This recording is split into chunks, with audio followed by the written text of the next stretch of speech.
የራሱን ደሞዝ ወደ $450 ዝቅ ያደረገ የሚኒስትሮቹን የቅንጦት መኪናዎች በመሸጥ በምትኩ በሀገሪቱ ባሉ ትናንሽ መኪናዎች እንዲሄዱ ያስገደደ መሪ ታውቃላችሁ?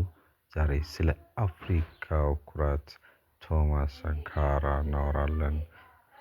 ሳንካራ ቡርኪና ፋሶን ለአራት ዓመታት ብቻ ነው የመራው።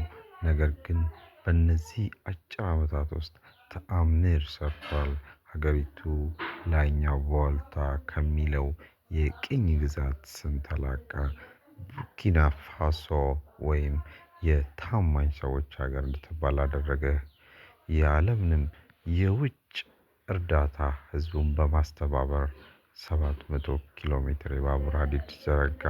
በትንሽ ጊዜ ውስጥ 2.5 ሚሊዮን ህፃናትን ክትባት ሰጠ። ከሁሉም በላይ ደግሞ ሴቶች በማህበረሰቡ ውስጥ እኩል ቦታ እንዲኖራቸውና በትምህርት እንዲገፉ ታግሏል። ሳንካራ ሲሞት ንብረቱ ምን እንደነበር ያውቃሉ? አንድ ያረጀ መኪና፣ 4 ብስክሌቶች፣ 3 ጊታሮችና አንድ ማቀዝቀዣ ብቻ ነበር። እሱ ለራሱ ሳይሆን ለህዝቡ የኖረ እውነተኛ የአፍሪካ ልጅ ነበረ።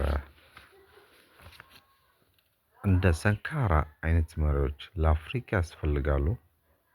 ሀሳባችሁን ኮሜንት ላይ ጻፉልኝ።